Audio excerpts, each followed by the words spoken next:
Good morning. So this morning we are drinking a Madcap coffee. That is our guest roaster for this week.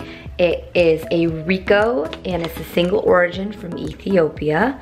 The explanation on the bag says Rico offers a refined expression of the classic flavors found in the famous district of, oh geez, Coterie. We'll go with that. Wild grown heirloom varieties in extreme elevation reaching up to 2,300 meters set the tone for this glowing coffee. With great care and attention to detail, Rico consistently provides pure electricity.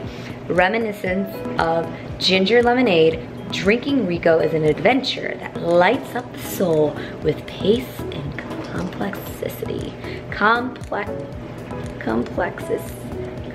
Oh my gosh, why am I so bad at reading? Complexity. So this is what we're drinking. Cheers. So I'm gonna answer your 3 questions. Question 1. What made you transition from CrossFit to weightlifting?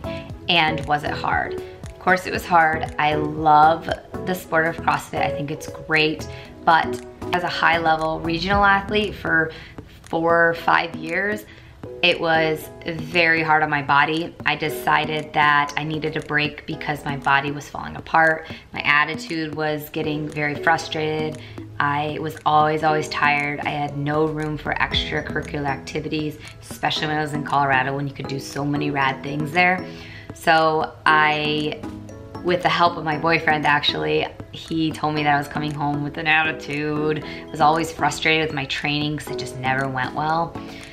So that's why I decided to make the switch. I also blame that a little bit on nutrition, a lot on nutrition, because I didn't have my nutrition under control, and I feel like if I would have actually ate the right things, I would have been a lot better at CrossFit.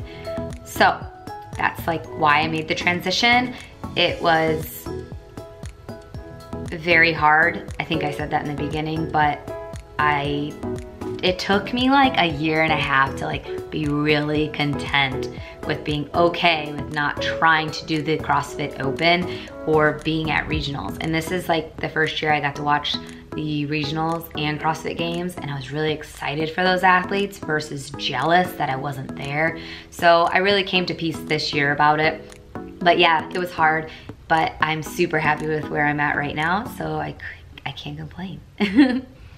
Question number 2. If not for lifting, what would you be doing right now?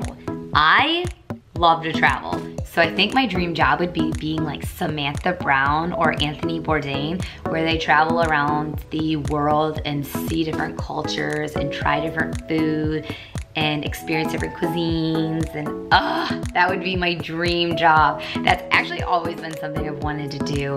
I would love to be a travel show host. That would be incredible. I just love culture, and I'm not very culturized, but I feel like if I went to different parts of the world, I would totally be all in on that stuff. I love it, and that's what I would do. On the reality side of things, I could also see myself being a dietitian because I love nutrition and love helping people grow, and I love helping people feel healthy and boost their confidence and be able to sleep better and all the stuff that nutrition does for the body. So that's another thing that I would do now if I wasn't lifting. This is question number 3, and I'm kind of struggling with it, so I'm kind of sad that I picked it, but I'm not sad because it's really hard for me to answer this. So here it is. How is your career as an elite athlete affected the people around you and their perception? I think people get really driven and motivated when they, this sounds so big-headed, when they get around me because I have such big goals and aspirations, and I think that helps move them in an area of like, oh, maybe I want to reach my personal goal, and if she can do it, why can't I do it? And I love that. Inspiring others is like so cool. Probably one of the best parts about being an elite athlete. Another way of answering this question is I can definitely be very complicated when I go places. Like when my team goes out to eat, I can't go out to eat at certain restaurants because it doesn't like meet my diet requirements while I'm like cutting weight. I can't always go out with people at night because I have to make sure I'm in bed by a certain time. I can't always do extra activities because my body might be too tired the next day for lifting. I think that way of it affecting people, I can't always just like go to my family's house whenever I want. I have to plan it. Everything has to be planned. Everything has to be centered around my training, because my goal right now is to make it to Tokyo 2020. So it does affect people in my life because I don't have all the time in the world to just go and do whatever I want. But people with real jobs don't have all the time in the world either. They have to get work done. They have deadlines. They have things they gotta meet requirements for. So that's like how it can affect some people around me. Perception of me, how has their perception of me changed? I think people just get more excited. They're like, oh my gosh, she's going to try to make it to the Olympics. That's so cool. So I think that's one way it's like perception has changed. I also think people are like, holy cow, she has a huge goal, like I said before. And that's really sweet, and they start believing in themselves to make bigger goals for themselves, which is really cool. They might share, I feel people like, okay, so my boyfriend had this really cool thing happen. My boyfriend packs his lunch when he goes to school. He's in CRNA school, so certified nurse anesthetist. That's what he's going for. He packs his lunch, and every week he said that the guys that would eat with him, they would always bring similar items that he brought. So every week their lunch would get better.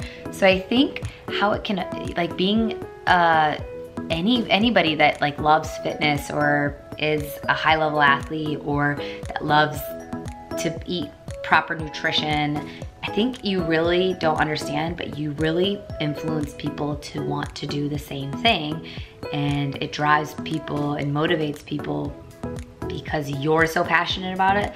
They want to know, like, why is she so passionate about this? Well, I want to try it. I think that's like something how it affects people and their perception of what I'm doing. I guess that's how you answer it. If it's not, then I answered a totally different question, but I thought I answered it okay. So I hope that satisfies you.